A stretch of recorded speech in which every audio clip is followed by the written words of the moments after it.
Queer is a movement aimed at the destruction of societal norms through the removal of boundaries and safeguarding. In the 70s, the Paedophile Information Exchange tried to use gay rights to argue for the reduction or abolition of the age of consent. Today, academics like Emma Reynolds argue that queering children involves the queering of generational boundaries of adult-child, sexual, asexual. You must stop using the LGBTQ+ acronym. Prioritise safeguarding children and recognise the dangers of the radical queer community. Support Councillor Hill's motion to improve safeguarding. Failure to do so puts children directly into harm's way and raises serious questions about your personal agenda. Thank you.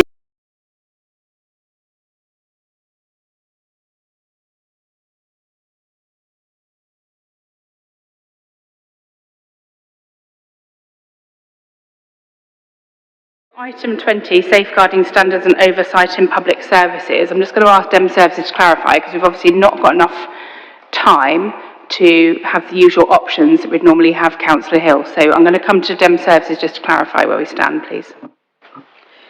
Okay, so standing orders are that motions are automatically referred unless the council decides to otherwise. Obviously there is not enough time to debate this motion today. The chair outlined earlier that the constitution is quite clear that it's a maximum of 2 hours to debate motions. So, I mean, obviously, you know, Councillor Hill might have a view, but rather than cut it off and bring it back to council next time is do that referral to cabinet. Might be the most sensible, then at least work can start on the motion and it comes back for a fuller debate in February. Would it be possible for this to come back to full council in February as the motion sits at the moment? I'll second that.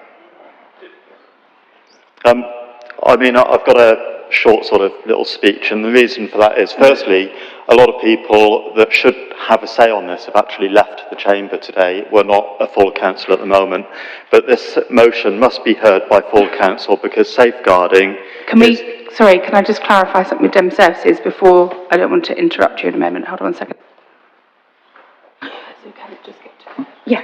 Absolutely. So, Chair, now if you say that's the end, we're cutting off, we've run out of time, we won't move it and it will just come back as a motion on the agenda next time, that's perfectly fine.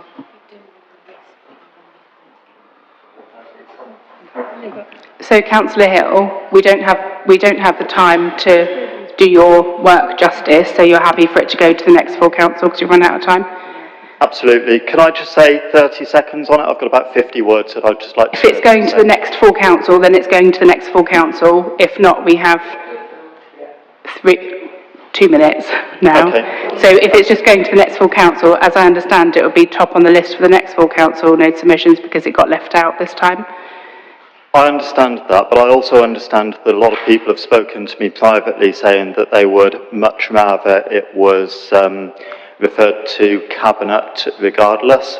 So I'd just like to make a short statement explaining why I think that it shouldn't go to Cabinet and why it should go to full council. Let's take a point of order. Councillor Mitchell? This is a tabled item that appears on the agenda. According to the Constitution, 2 hours was allowed for debate. It is then automatically deferred to Cabinet and it will come back at the next meeting as a motion with the commentary from Cabinet for us to debate at that time. Does the Constitution state that a member can withdraw an item on an agenda because time has run out and produce it as the first item at the next meeting? I just think we need clarification. I thought the procedure explained by the monitoring officer was straightforward, that the time had run out according to the standing orders. It is deferred to the Cabinet. Cabinet will bring it back at the next meeting. Then we've suddenly gone to the situation where it can be moved around, apparently. So could we have some clarification? Thank you. Monitoring officer. Sorry, Dem Services. Yeah, I wonder if I can help here. I appreciate Councillor Hill doesn't want it referred to Cabinet, although I think, as Councillor Mitchell has said, it should be referred to Cabinet. But because it's referred to Cabinet, it will still come back and your original motion will be on the order paper, as you've seen with motions here that have come forward. So your original motion will still come back to full council, even though it's referred to cabinet. The only difference will be is that there will also be a set of recommendations from cabinet with it. But I don't think you need to feel worried that because it's gone to cabinet, you've suddenly lost the opportunity to debate it. Absolutely not. You will have that in the next full council. So rather than argue about whether it should be withdrawn or come back or whatever, my suggestion would be we stick to standing orders, we refer it to cabinet, it will come back after that, and then you will have the opportunity to debate it in full.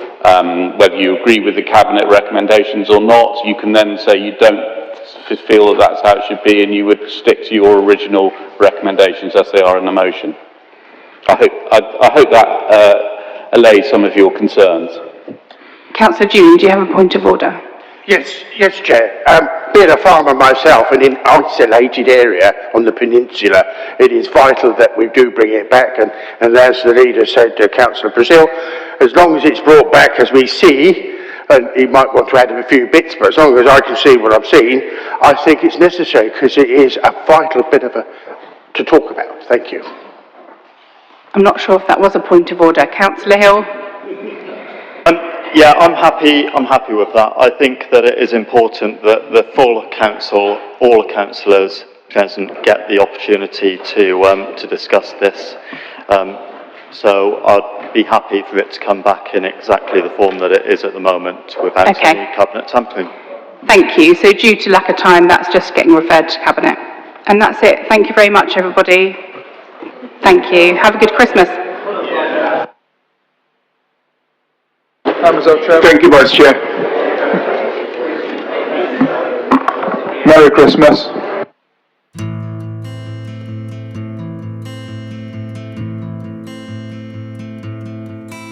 God rest ye merry gentlemen, let nothing you dismay. Remember Christ our Savior was born on Christmas Day to save us all from Satan's power when we were gone astray. Oh, tidings of comfort and joy, comfort and joy. Oh, tidings of comfort and joy.